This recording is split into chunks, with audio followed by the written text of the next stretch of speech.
I hexed a group of people for no reason. Hi guys, and welcome back to the Magic Mirror. I hope your eclipse season is going well.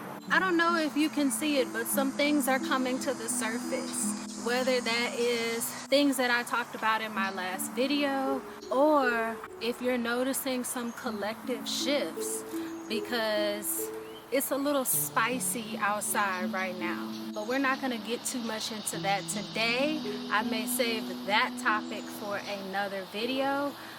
But right now, I want to invite you into a little story time, okay? I want you to come a little closer.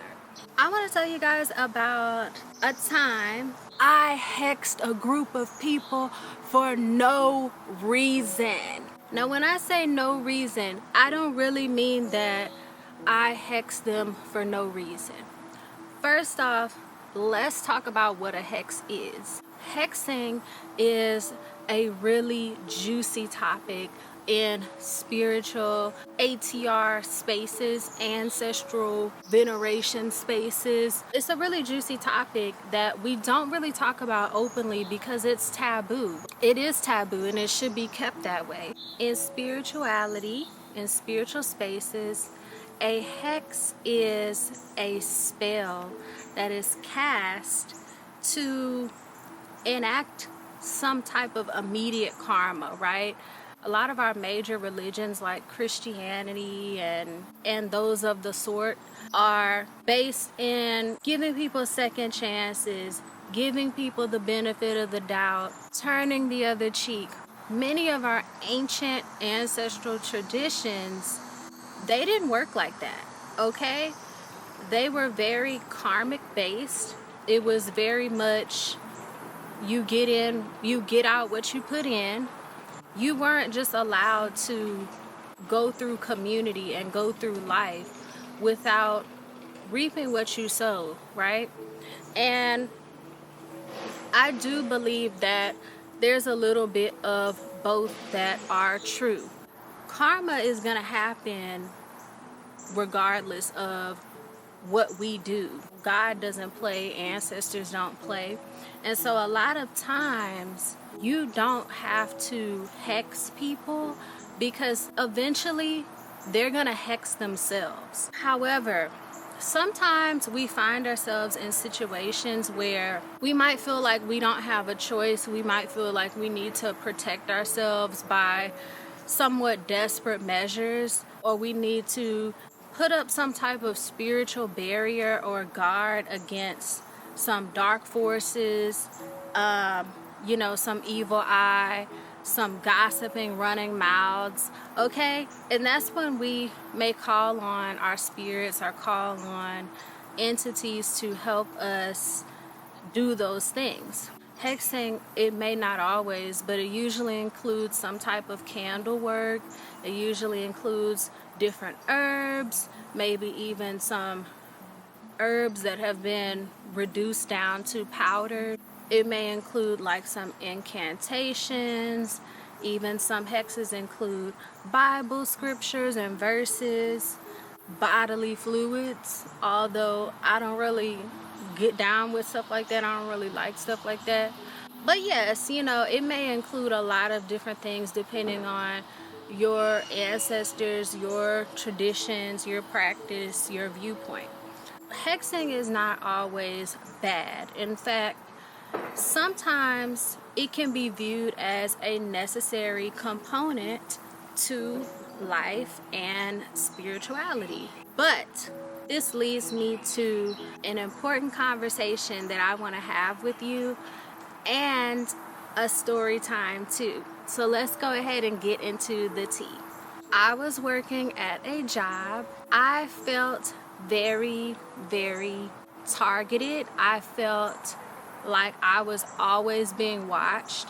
I felt like I was being scrutinized. These group of people included my coworkers and my supervisors. Over the years, I've really struggled to find comfort in the workplace. I can very much be a clock in, do the job, and go home type of person. But we all know, if you've ever worked a job, that's usually not the reality of the situation. There's always somebody gossiping about the next person. There's always something going on, which really points to the fact that your job is temporary. You know, a lot of these spaces and places that we work at to, you know, make a living and to be able to provide things for ourselves until we do reach maybe that breakthrough in our purpose, where we don't have to clock in with these people and these entities anymore. We can just do our own thing and thrive, right?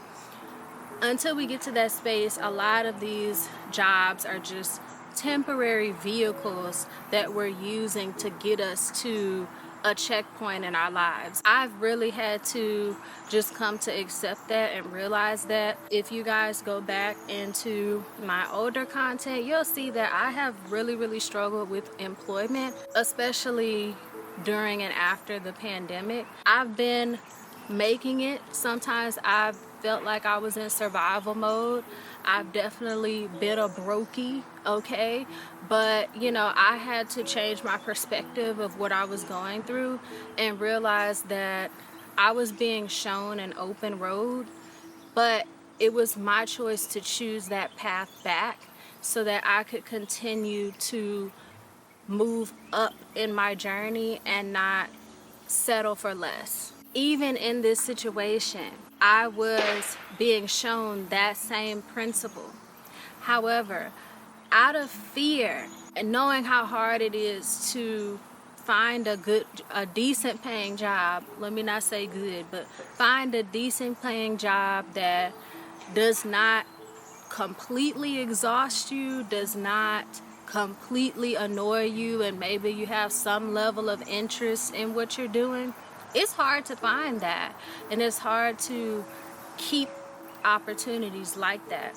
So out of fear of not knowing what to do next, out of fear of not knowing what was next for me, right? Because even if I didn't know what to do next, I had to trust that there would be something next, right?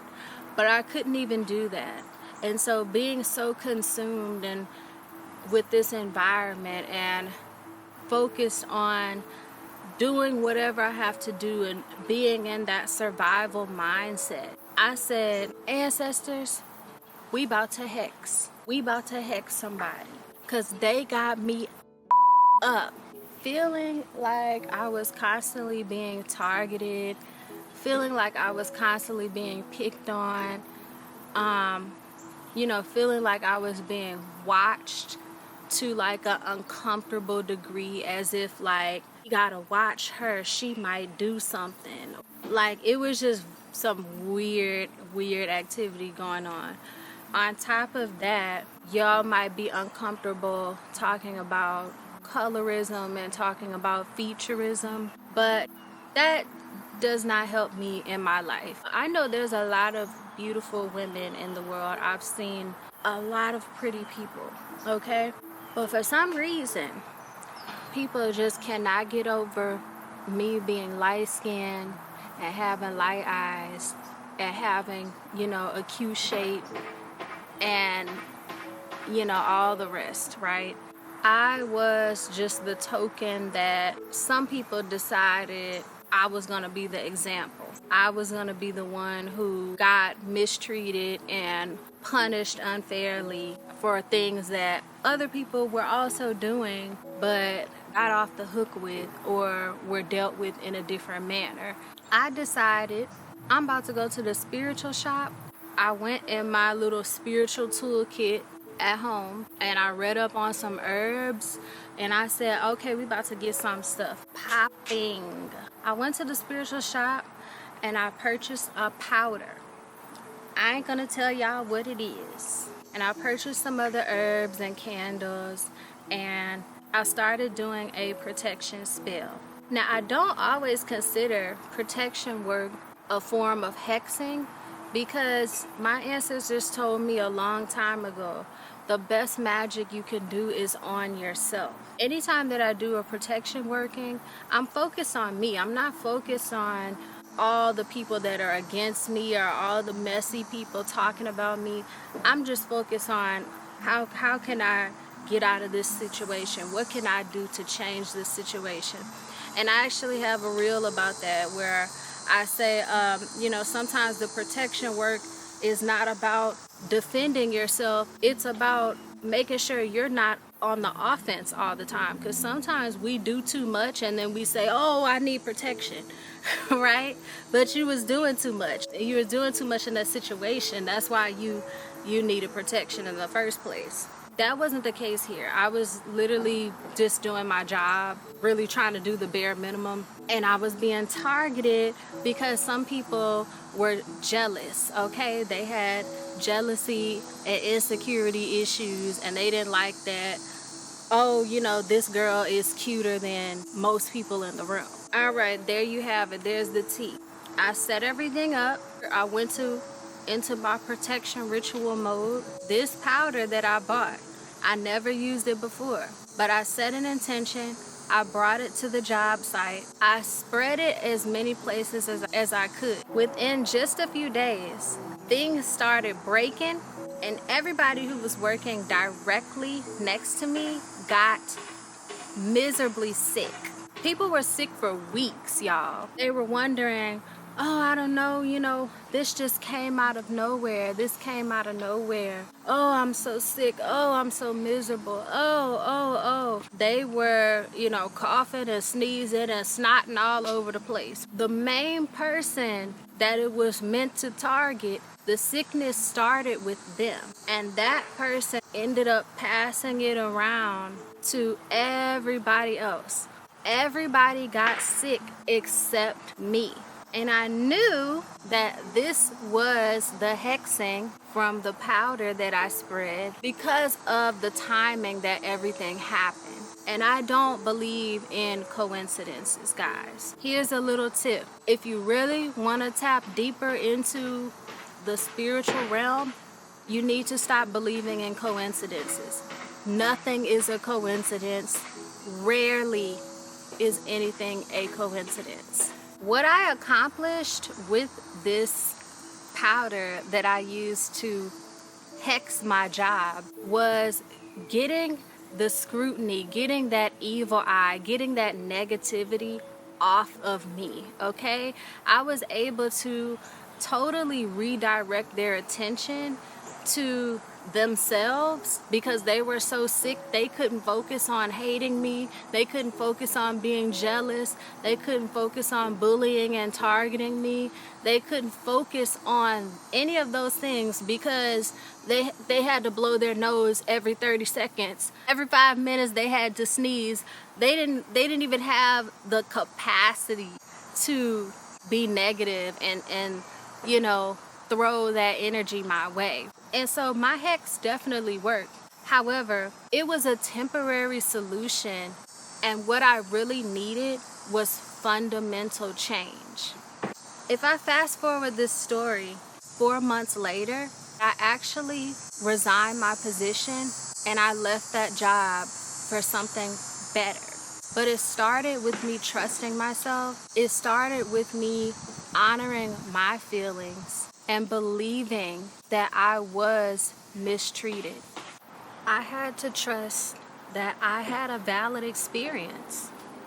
And what Spirit was trying to get me to do in that situation wasn't perform a perfect hex and protection ritual, okay?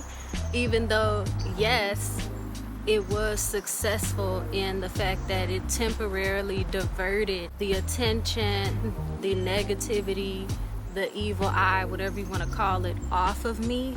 It still wasn't a permanent fix.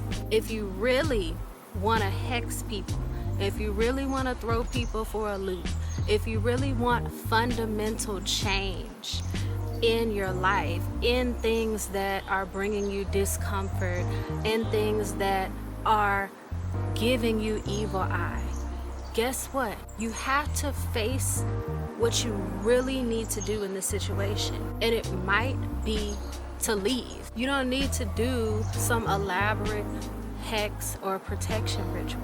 You don't need to go buy up all these tools and to try to shift the situation in your favor. You need to ask Spirit, is it time for me to exit the room? Is this chapter done? Is this situation over? Is this as far as this can go? Not only will you shake the haters up, but you also will timeline jump. You'll also advance yourself quicker into your next level when you not only surrender to the divine's plan, but also when you trust yourself and when you do what you really need to do. See, let me tell you guys something funny. The powder that I used, it was a banishing powder, right? I'm not gonna tell you what it was, because I don't want to influence nobody to go get something and try something. It was a powder to get rid of something or somebody, right? And when I researched it, it said that it was a tool to shut people's mouths and kind of like stop gossip and negativity and evil eye and stuff like that. It did say a little bit about banishing, but it really more so focused on what I just said. But when I got to the spiritual shop, the lady, the owner, was like, oh, that's for getting rid of something. That's for getting rid of somebody, girl. What you about to do? I say that the funny thing is because I'm using a powder to hex my job and hex my situation to try to get rid of some people around me, when really I needed to get rid of myself. I needed to eliminate myself from the damn situation I was trying to hex. Do you see how ironic that is, right? So that's why I said a lot of times we want to hex people, we want to hex situations, we want to protect ourselves from evil eye, and we want to stop gossip, and we want to do all of these things, right? With quote unquote, dark or dark magic or left-handed magic or whatever you want to call it. When Spirit is really trying to show you your open road, Spirit is really trying to show you, you don't need this. This is not for you. Ignore these people, forget these people, leave them behind, cut them off. It's true. I hexed them for nothing. That same energy that I used praying over a candle, that same energy I used spreading powder all over the workplace, was the same energy I could have used to make a fundamental change and a fundamental decision about my life, so that I could do what I really needed to do and get the hell out of Dodge. If you're on YouTube and you are searching up how to do a hex, or you on Pinterest and you looking up protection spells, and wherever you are, if you on TikTok and you in a rabbit hole about how to get people to stop talking about you and all of that stuff, guess what? Sometimes you just can't. Because there's a psychological and a physiological program running in those people's systems, not to mention false narratives that they have created about you, about whatever's going on, that you cannot always change with a conversation. You can't always change with however you react or respond to said person or place. You can't always change with a spell or a hex, okay? But what you can do is learn to trust yourself. What you can do is validate your emotions and experiences and start believing yourself when you face negativity, when you feel discomfort, when you feel rejection, and it keeps happening over and over and over and over again. and you try to justify it, and you try to make an excuse, and you try to just put up with it and deal with it and say, I've been through this before, I'm strong enough. It's not about you being stronger. It's about you being wiser. It's about you being more attuned to your journey and to what you need, and into the environments and the people that are right for you. And definitely don't use a hex to trick yourself into believing that you can fix the situation to work for you. Because temporarily, yes, you might get that evil eye off you. You might get them to stop talking about you. But unless you plan on hexing every month, you need to have a plan B. But rather, you need to have Spirit's plan. You need to have the divine plan and the divine blueprint, and to be able to follow the open road.